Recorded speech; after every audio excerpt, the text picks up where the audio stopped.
This afternoon, Books and Books is very happy to welcome Ms. Lili Wright, presenting her new book, Dancing with the Tiger. Ms. Wright spent a decade as a journalist before enrolling in the MFA program at Columbia University. Her work has appeared in the New York Times, Esquire, Newsweek, the Chicago Tribune, and the Baltimore Sun. She currently teaches English at DePauw University, and she is also the author of the travel memoir, Learning to Float. This is her first novel. In it, we meet 30-year-old Anna Ramsey. When Anna learns that a meth-addicted looter has dug up what might be the funerary mask of Montezuma, she books the next flight to Oaxaca. Determined to redeem her father, a discredited art collector, and to one-up her unfaithful fiancé, a museum curator, Anna hurls herself headlong into Mexico's underground art world. Here to tell us more about it, please give a very warm welcome to Ms. Lili Wright. Thank you so much, everybody, for coming out on a hot Sunday. And I thought I'd start by I think that's okay, by talking a little bit about the inspiration for the novel, how I got started and chose how someone who's originally from New England ends up writing about Mexico. And then I'll read a little bit from 3 very short sections and then take questions. Okay. So the origin of this book dates back to Salt Lake City, of all places, when I was a newspaper reporter for the Salt Lake Tribune. I was about 30, and I'd been there at the paper 3 years, and I was getting restless, as is my nature. And I took a night class at the University of Utah in Spanish. I was covering minority affairs at the time, and it seemed important to learn Spanish. I'd been a French major in college and forgotten most of that. My professor at the University of Utah was this charming man named John Bohorik, who was sort of an elfin figure, balding, with a big bushy mustache and a mischievous grin. And in between teaching us Spanish grammar and vocabulary, he would regale us with stories about Mexico, which was his favorite country. And he said that the fruit in Mexico was more sweet and the women were more beautiful. And he would describe lying at night at the beach in a hammock with his feet in the sand, and he'd be reading Pablo Neruda poems and looking up at the stars. And he thought that we should all go to Mexico. He was kind of like the Pied Piper. And he led trips for continuing education students to go to Mexico in Cuernavaca. There was a language school down there. And so he invited us all to go with him. And so I said, okay. So I took a leave of absence from the paper for a month and went down to Cuernavaca. And it was the first time I'd been in Mexico.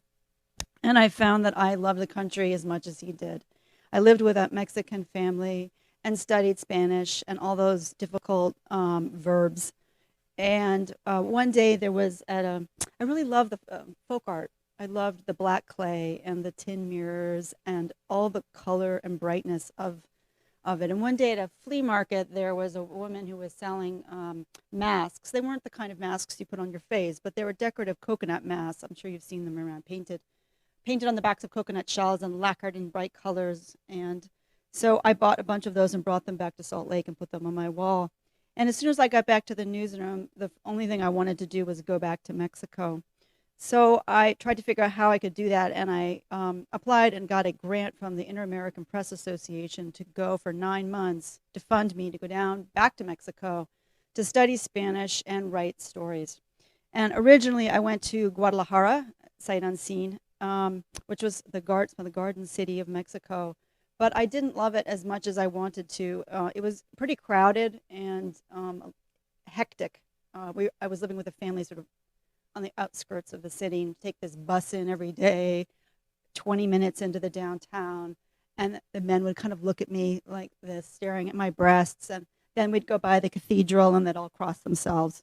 And I thought, this is just not the kind of cozy vibe that I wanted. And one weekend I went to Guanajuato, which is a beautiful city, and then went to San Miguel de Allende, which is a city, but it feels more like a village, really. And I'm sure some of you have been there. It's now more than ever a large expatriate community there. I think it's the largest one in Mexico. It was less so then, but there was still a fair number of Americans and people from Europe and other places. It's historically been an artist colony because the light there is just lovely, and there's 2 different art schools, and lots of language students go there to study Spanish. So I spent about 7 months there, very, very happy. It was the kind of town where you just never knew what was going to happen next. There were always adventures happening. Like it would be a patron saint day, and the whole city would get up at 2 in the morning and go watch fireworks. Or one time I was a wedding photographer in a tiny little village because I was the only person they knew who had a camera. Or I won a bad Hemingway contest. I mean, there was just always, oh, and then there's this running with the bulls, which is not like Pamplona where you run in a line, but it's actually, they release the bulls in the Jardín, in the square, and everybody runs around with the bulls in the square. So it's a little zippier than Salt Lake. I was working on a long form writing project, and I had been a newspaper reporter, so I was always writing very short stories. But I wanted to write a big piece about this hospital that had been established where they were training midwives to deliver babies. And I couldn't do it. I just couldn't figure out how to get it all in and tell that story. And so when I left San Miguel, I felt as if I had failed in this project, and it sort of haunted me. And I thought, I have unfinished business, writing business in Mexico. I've been back to Mexico several times for like a month or a week, that kind of thing, but I didn't get back there for a long visit, another year, until 2006, at which point I was married and had 2 children. And this time we went to Oaxaca, and it turned out it was a really rough year for Oaxaca. The teachers often go on strike, and they center in the Zocalo. They're paid very poorly. But the governor of Oaxaca at the time was this corrupt figure, and he just went head to head with the teachers. And so the city just sort of stalled out. It got violent. The roads were blocked off. The poor children didn't go to school for 6 months. All the schools were closed. The teachers didn't go back to work. About 8 people were killed, including a documentary filmmaker, a U.S. filmmaker. And so this was our sabbatical. And it was pretty rough. Then on a more personal level, my husband got hepatitis, yellow, jaundiced eyes, yellow skin, in bed for 2 months. And we had a housekeeper who robbed us. And Christmas Day, the 4 of us are in this hotel room on this little bed, one after the other, going to throw up into the... So we had a hard year. And when we left, we're like, we are done with Mexico. And then I realized I was not done with Mexico. I was just ready to start writing about Mexico. So I started to write a novel. And 2 things sort of guided my initial process. One, I knew that I wanted to write about masks, both masks that are worn in mass dances. They're still used in villages for holidays and Carnival. And I love them as an art form. And I'm sort of fascinated about why they're so frightening. When you think about how our faces move all the time, it's something very disconcerting when someone has a flat expression that doesn't move. I was interested in that. But then also, on the more metaphoric level, the mask that we wear every day when we get up in the morning, the mask that I wear as I speak to you now, a confident mask, can you tell? And how when things go bad in my life, for instance, or something sad happens, how I'm expected to get up and go to work and do my job, like as if nothing happened, and you can go through the whole day and nobody knows what's really going on with you. So sometimes when people are rude to me or short, I think to myself, well, we just don't really know. We don't, maybe it's something to do with me, right? Who knows what's really going on? And I find that that's a real act of courage on one hand, but then I also feel like that inhibits our ability to be intimate and to be close to people that we're all expected to appear as we do. So I wanted to explore that too. And then the other thought, sort of overriding thought I had when writing the book, was I like books and movies where we start off with a bunch of characters and it seems like they have absolutely nothing in common, and we can't imagine why they're in the same book or movie together. And then slowly, as the story unfolds, their paths begin to cross in interesting ways. So that's what I wanted to do as far as the structure. So in this case, the novel has many points of view, but there's three principal ones. And the first one, as was mentioned earlier, is a meth-addicted looter who is in Mexico City digging underground, finding relics that are of value, and then pawning them, selling them quickly for money for a fix. He's a drug addict. The second character is Anna, who's in New York City, and her love life is a mess, and her father has been discredited. He's published a beautiful art book, like would be in, which forget which room it is, but there's a room with beautiful art books in this store. And the first definitive guide on Mexican masks, and it comes out, and it turns out that some of the masks in the book are fakes, right? Instead of being ancient masks or old masks, that they're just knockoffs that have been sold to him. And so he's humiliated, and his reputation is in tatters. And maybe in the Q&A we can talk a little bit about various things that are in the book that are based on truth. But we'll come back to that thought. And the third character is Hugo, who's a Mexican gardener who is married and lives in Oaxaca and is in love with a teenage girl. And he's having an affair, and he has no business doing that. So what I thought I'd do is read the beginning of these 3 points of view. They're all very short, so you get a flavor of these 3 characters, and then you can imagine for yourself how they might all intersect. Okay, so we'll start with the looter. The looter dug into the cave with the fervent touch of a lover. Cranked on meth, he shuddered as he dug, cursing a lilting lullaby to women and smack. His body smelled. He noticed, then dismissed it, the way he noticed and dismissed the wet in the air, his cut knuckles, the dust and sweat that covered his skin like fur. Lesser men would have whimpered about their knees, their aching backs, little pussies, but tweaked he could work for hours without losing his cool or quitting from hunger or succumbing to the roar of Aztec ghosts. Everything that mattered in life was buried, covered up, lost, afraid to show its true face. Few people had the courage or imagination to dig.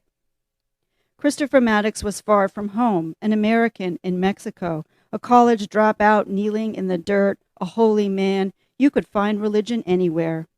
2 days before, his trowel had hit the leading edge of an urn or crown, a relic worth enough cash, he hoped, to float him all the way to Guatemala, where drugs were cheaper than mangoes, where women greeted you with warm tortillas and a goat. Guatemala, all those soft syllables adding up to nothing but a hammock and a song. The looter, that's what he called himself, alter ego, doppelganger, shadow in the moonlight, the hero of a story that began when a humble man from Divide, Colorado, dug up a treasure that saved his life. His headlamp slipped. He righted it. Sweat froze in electric beads, a crown circling his forehead. A lot could go wrong underground. Apocalypse, asphyxiation, Popocatépetl, the cave that caves in. Any minute, Pinche Federales could pounce. He picked up his wasted toothbrush and scrubbed, watched stones reveal themselves like a stripper. Sex humped his brain. He dug past time, and he dug past death. His skin itched from nerves, the tickle of bugs, the spook of the dark, the thrill of the find. A shadow caught his eye. Against the cave wall, a figure, a vision, his mother's weathered face flickered across the fissured rocks. Her spotted hand reached for him, trying to yank him back from the abyss. The looter's chest cracked with this new agony. He grabbed his pick, stabbed the ground, not caring what he broke. He just wanted his due. Now, ahora, dámelo. An angel sighed. The devil bit his lip. The relic fell loose. 500 years of Aztec history tumbled into his busted hands. The looter rolled on his heels, giddy, cooing sweet baby Jesus, because he was no longer in the cave alone. A face stared up at him, a turquoise mask with only one eye. Okay, so that's our looter friend underground. And then very, very far away in New York City, we have the first chapter from Anna. She's our heroine. She wore black, the color of nuns and witches, the color of the loneliest corners of outer space, where gravity prevents all light from escaping. The name given to boxes tucked into airplanes, the ones that explain the disaster. She chose green earrings to match her eyes, a bra that accentuated her cleavage. The strappy sandal she fastened around her ankles gave her the 3-inch rise she needed to look him in the eye. She drove to the Metropolitan Museum of Art, found a garage, let a valet park her car. The air was so cold she could see her breath. "I won't be long," Anna told the boy, slipping him a few bucks. "Put me near the exit." The reception was already underway. Beneath a cathedral ceiling, svelte guests murmured small talk and gossip. Gay men in tight pants and tangerine neckties, pale nymphs in taffeta miniskirts or cowgirl braids or Clark Kent glasses, trying to prove they could be beautiful no matter how badly they dressed. Grand dames, donors, scions of Rockefellers and Guggenheims, women with names like Tootie and Olive, their thinning hair shellacked into gladiator helmets, their spotted wrists weighed down with bangles. The velvet underground sang, "I'll be your mirror." Anna plucked champagne from a passing tray, ran her hand down her dress. Her engagement ring caught the light. Familiar faces drifted past, artists, celebrities, critics, a man who had pressed her to sleep with him. She told him she didn't do that anymore. She was with David. Monogamous, a virtue that sounded like a disease. The champagne hit her hard. Anna hadn't eaten since that morning's sugar donut. She finished her flute, took another, set off to find David, strolling past Campbell's soup cans, Marilyn, tawdry black and white films from the factory, everything cheap and loud and repeating itself. She found him holding court in the Damien Hirst room, schmoozing next to a shark suspended in formaldehyde. Looking into his eyes, she felt nothing. Their 3 years together, a collapsible hat. Instead of slapping him or sobbing, she dug down deep and pulled up her love, let it radiate across her face. She revealed her whole self, perhaps for the first time. Only hours before, she would have done anything to make him happy. David acknowledged her with a playful mouth. His circle opened to let her join. Black, the color of mourning. Black, the color you could never take back. "Anna," he said, "you look—" She swept into his arms, pressed her lips over his, not a cordial peck of recognition or reunion, but a full-body embrace, bare arms wrapped around his head, fingers playing his short hairs, breasts flattening his lapels, pelvis teasing his hips, yes, there. He stiffened, embarrassed, surprised, but then drew her close. Anna put everything she had into the kiss. 3 years of affection and trust, 3 years of plans for tomorrow and the day after that, 3 years of fucking monogamy. Her warm tongue made the transfer from her mouth to his as her hand entered his breast pocket. Black, the color of sex. Black, the color fire leaves behind. She let him go. David's forehead creased with confusion. His lips puckered as his long fingers reached into his mouth and withdrew the offending object. Curious guests leaned in, their gleaming faces filled with prurient delight, to see the unflappable David Flaxton, a curator of modern art at the Met, open his mouth and remove a diamond ring. Even more curious was his new pocket square, a beige pair of ladies' panties. So things aren't going so well for her. Okay, so that's our second character. And then we have one more and I'll stop. This is the gardener, Hugo, who's in Oaxaca. When the paper shop girl announced, this is a little sexy, so beware. I had some kids in an earlier audience. I was like, oh, geez. Okay, it's not too bad. But when the paper shop girl announced her family was moving to Veracruz, Hugo felt his blood drain from his body. He said, when? And Lola said, 2 weeks. And Hugo said, how long have you known? And Lola said, they told me yesterday.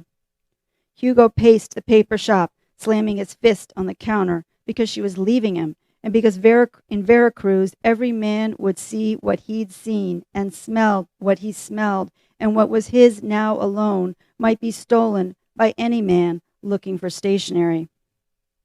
Like a good fire, their love affair began with paper. Hugo was writing his cousin in Texas and needed the kind of skin-thin stationery that makes even the firmest intention seem like a dream. He stopped in the papeleria, and the girl behind the counter smiled. His stomach tightened. She wore a yellow dress with white bunting, all schoolgirl and fresh daisy. Her fingerless lace gloves fastened with a snap. The first customer paid for his pens. The second did his copying. The door jingled shut, leaving the two of them, Hugo and the girl, surrounded by pencils and compasses and pens with invisible ink. "How can I help you?" she said. Hugo unrolled his lust, crimson as a Persian carpet. The girl twirled her hair, toying with him, promising good service if only he asked. In his mind's eye, Hugo touched her as gently as his nature allowed, tracing his fingertips over her thigh. He was a gardener, a man used to cultivating difficult flowers. His adoration pleased her, he could tell. It pleased her to know he found her irresistible, a pastry in the bake shop, too pretty to eat. He was a man. Perhaps this alone justified why he wanted the girl in the yellow dress, why he did not ask her age. If she was old enough to work in the papeleria, she was old enough to handle money and men. Hugo said exactly what he was thinking. "I came here to buy stationery, but then I saw you." He thought of his wife.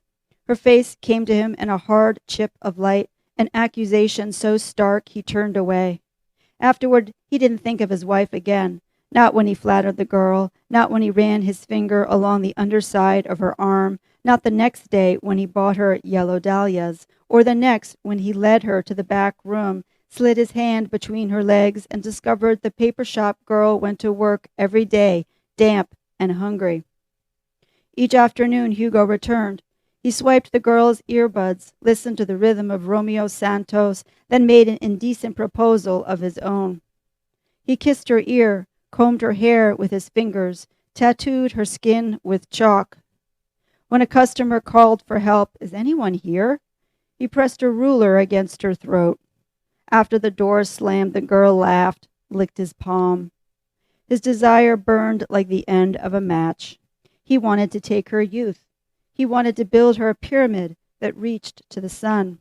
He wanted to put her in a cage and feed her guava and plant his seed inside her every day. He wanted this child to make him a child who would outlive them both. When she took him in her mouth, she called him Pappy.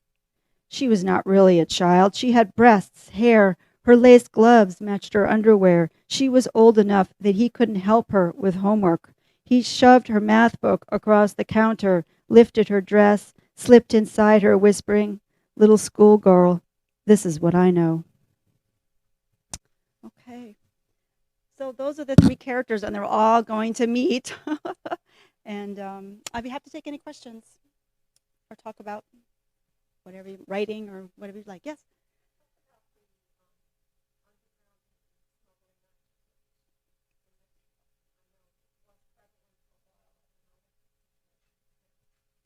Yeah, most of what I wrote about was imaginary. There's stuff leaving the country all the time on a smaller scale, in suitcases, that kind of thing, right? Individual people. The story that part is not based on one particular case. The different threads that are based in truth, for instance, the art book, there really was a man named Donald Cordry who wrote the first beautiful coffee table book about Mexican masks. It did go to press. It was proved that the masks in there were recent masks, not older masks. As I said, he's passed away since then, but people have done investigations. I think that his health was bad by the end, and so instead of going into the individual villages where people were carving the masks, people came to him and perhaps word got out that he paid well for masks, and so he became, for whatever reason, less discriminating, perhaps from age or judgment or what have you. So I took that story and used it. Other things that are true. There's a scene about somebody being buried alive in a bathtub. That was a story that a friend of mine told me in San Miguel, someone that she knew who had been dealing drugs and had run against drug dealers. Right. At one point, one of the characters, the looter, digs a tunnel, and I wrote that, and I thought, well, will readers believe that someone could actually dig such a tunnel? Then there was El Chapo, and I was like, I am so off the hook. The mile-long tunnel with the train tracks and the motorcycle. The meth-addicted looter situation, that is a real problem. I found out about that when I was hiking once in Utah, that in the Southwest, meth addicts actually do make very good diggers, because one of the side effects of the drug is that you feel compelled to do something, to have an activity. And so they'll do things like take a television set, pull it apart, and put it back together again. So they don't need to eat and they don't need to drink. And so they go underground and they just rip through these Indian burial sites, removing, back to your question about artifacts and smuggling, removing things illegally, taking them out of context, selling them from whatever they can get, breaking things often too, for drugs. And so those two things, the digging and the drugs, go together. That's the tweaked and the digger, or twiggers, that expression came to be. So I got that idea and I just moved it south of the border. And then, of course, as we talked about, well, for research, I went to lots of little towns where you can talk to mask carvers, and the masks are still danced in all these beautiful settings. But it wasn't based on a particular smuggling incident or anything like that, although I did read some really interesting things in the New York Times about this guy and different ways that he would pack his suitcase and his wife would feign illness right at the customs border. She would have an allergy attack and that kind of thing. And then, this is a great one, he'd reach into his bag. He had his emergency plan in case he ever got stopped. He'd reach into his bag and pull out the blueprints for a restaurant and say that they were decorations for this Mexican restaurant he was opening. So, yeah, things are always disappearing. There's so much stuff, too. Who can keep track of it all, though, right? I mean, that's another sort of interesting thing about museums. Museums have so much art, so much of it is never seen. Should we dig up everything that we know exists? Are things safer underground? Should some things not be seen and just be left as they are? That's some of the questions that the book asks and doesn't answer. That was a long. Yes.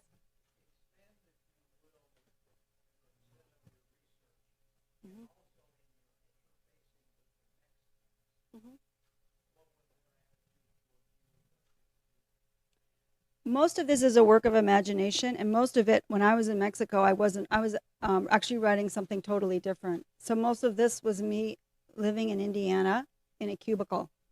I had lived in Mexico twice, as I mentioned at the beginning, each for a year at a time. And then I'd been back and lived with family several times. I did take a few specific research trips. For instance, I went to went to Carnival in Oaxaca, not in Oaxaca City. It's much more remote. You have to go to this place called Pinotepo Nacional, and then you take these buses into these tiny little towns of 5,000 people or something. And so I watched the dances, I took videos, I interviewed some carvers. I didn't know what I was doing. I was just kind of gathering at that point and imagining. And they were pretty, they're fun events. They're very hot. They're very long. It's chaotic. People drink a lot. And it was the kind of situation where I thought, I can have a murder. Someone could be hurt here. I mean, there would be people, there's a line in there about, men would fall down drunk, and then the other people would, I said it was a 3-man job. We have one guy with the arms and one with each leg and carting them off to the side. I guess there had once been somebody killed at one of these festivals. But, and then there was this moment, I was with my girlfriend Mercedes because I didn't want to go alone, and she helped me. And we were trying to get out. And you know how it is when you're in a car in a crowd? God, this reminds me of Nice. I'm sorry. But no, it was not like that. But it was that same thing where the car is trying to push through a small group of people, and you're kind of waiting for people to clear out.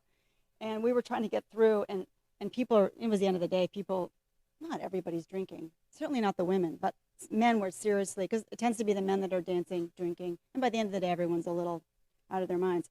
And at one point, this guy with a tiger mask turned and went flat on our windshield, and it was just, it was, it was a very like life imitating. Yes, it was very unsettling, and you couldn't move the car without hurting somebody, and you were surrounded, and locked in the car, and we're like, yes, it was a good, it was a good to feel what I was writing about. So that image just stuck with me.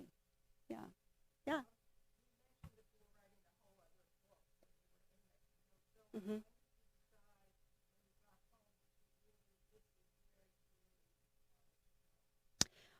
my first book is Learning to Float, which is a travel, like a young woman's road book. It goes where I drove from Maine down to Key West, and it's a lot about trying to figure out about love and marriage and settling down. Then after that, I wrote a second first person memoir story about the death of my mom and the birth of my son. I had problems with infertility. And so these things were happening at the same time, and I'm not religious. And so I was trying to write about how somebody without faith copes with death and life and all these sorts of mysteries that nobody can answer. So I wrote that book, and I couldn't sell it. And I'd go into bookstores, and I'd get so mad. I'd be like, "Why are look at these people? They get." I was like, "I'm as smart as they are. I'm gonna make a big story. I'm gonna make." Because I thought maybe the problem was that book was kind of quiet. People, editors in New York, they liked it. They laughed, they cried, but they said, "We don't know how to sell it. We don't know how to market this book." So I was like, "Okay, I'm gonna write you a story, a real story." And I thought, what do I know? I was like, I know Mexico. I know Mexico, and I love Mexico, and it's such a fascinating, beautiful, scary, interesting place with history and culture. And I thought, I'm always interested in travel writing. Most of my essays or anything that I write have something to do. Even the one that I couldn't get published was all about, we lived in Spain for a while, and I took a pilgrimage, a religious pilgrimage. That was sort of the framing of the story. But I like women in foreign settings feeling ill at ease, and languages, and playing with languages. So this is the third effort on that front. But this is when I made up a lot of things. Although the reporter in me does feel compelled to, yeah, do research and, tie it back. It's always that balance between truth and story. Yeah. Yeah.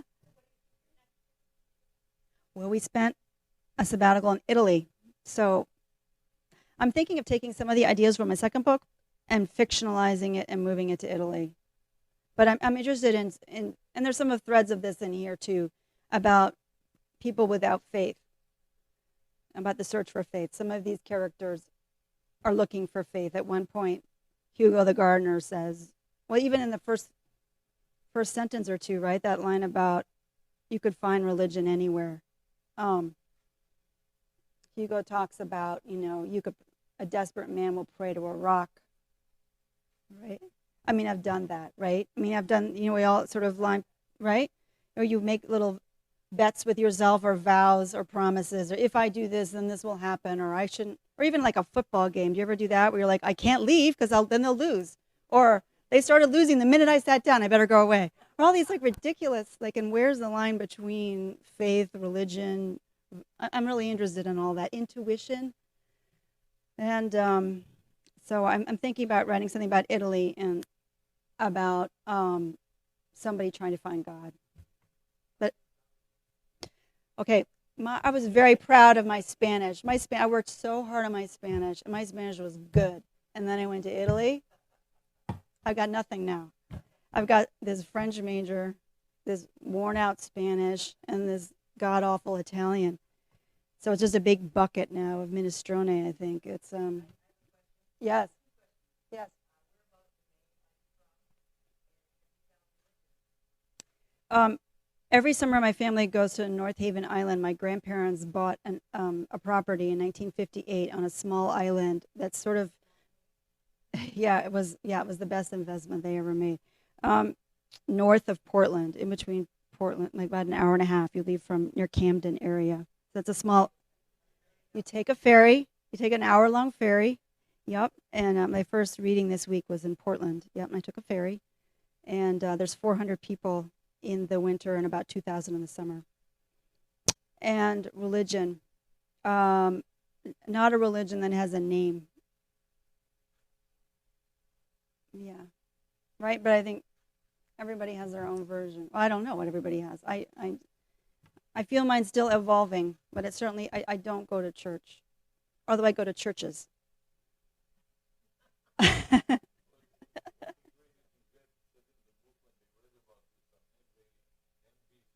Oh, yes. No, not definitely not an MBA. That would be no use to me. That's a business degree. I got an MFA, which is a Master's of Fine Arts.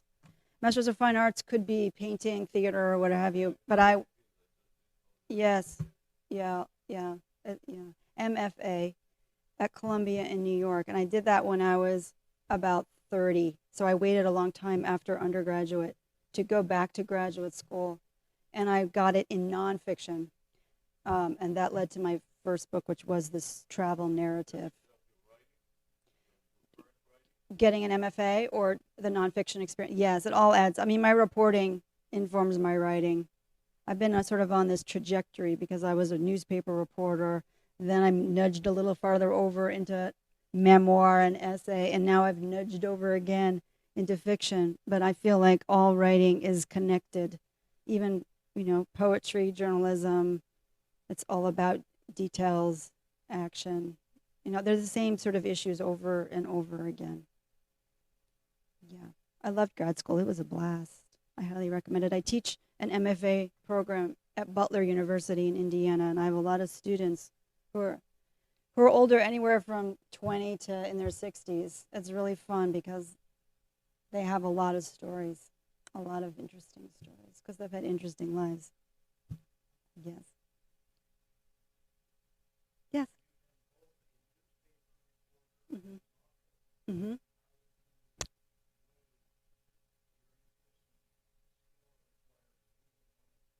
Oh, that's a great question. Well, I was a newspaper reporter back when it was fun.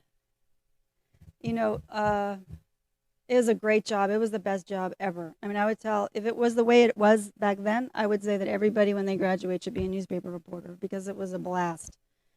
I met such quirky people. Every day you had a new story. It was never boring. There was such camaraderie in the newsroom. You were always moving. If you blew it one day, if you wrote a bad story the next day, it's over, on to the next thing. So it was constant. For someone who's restless, it was the perfect job. And I also learned how the world worked in a lot of ways, which, you know, how does plumbing work or how does government work? And so I loved being a reporter. My friends that have stayed in it say it's really brutal now. There's so much. I mean, this was right at the turning point. This is before the internet. My first job, I wrote stories on a manual typewriter. Okay, in the East Village in Manhattan, I wrote on a manual typewriter. So when I left journalism, the internet was just kicking in. We're like, what is this internet thing? This is never going to work, right?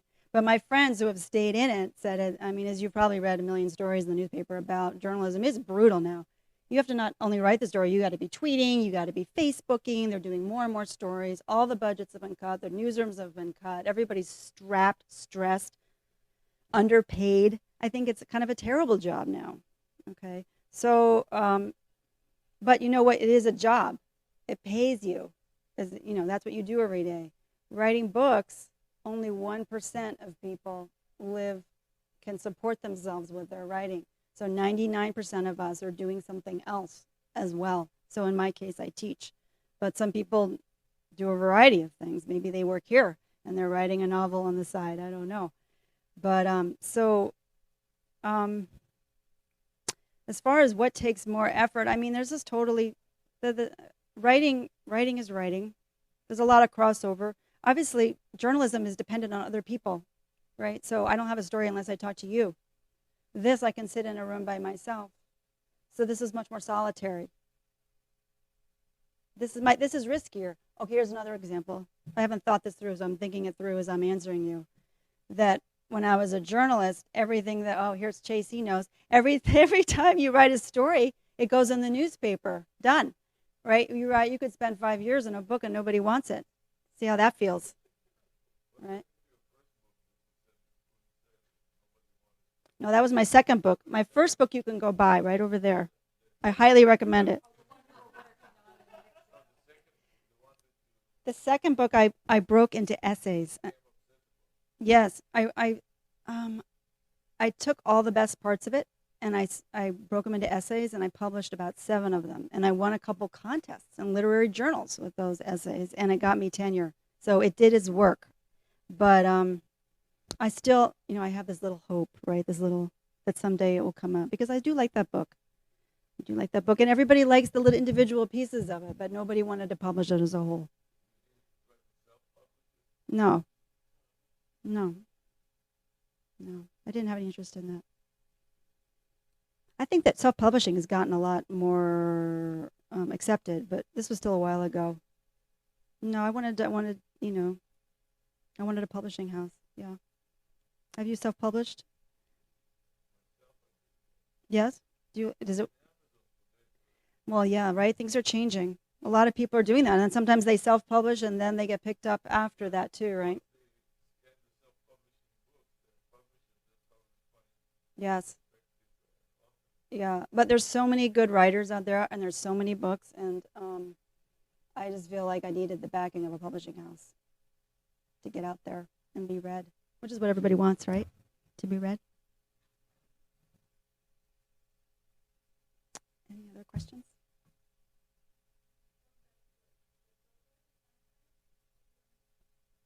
When did I start writing it? Oh, oh, 2013. Recently, yeah. Recently. Yeah, yeah. Any other questions? Oh, you're welcome. Thank you for having me. Thank you for coming. You glanced over at me when you said maybe they're writing a novel on the side.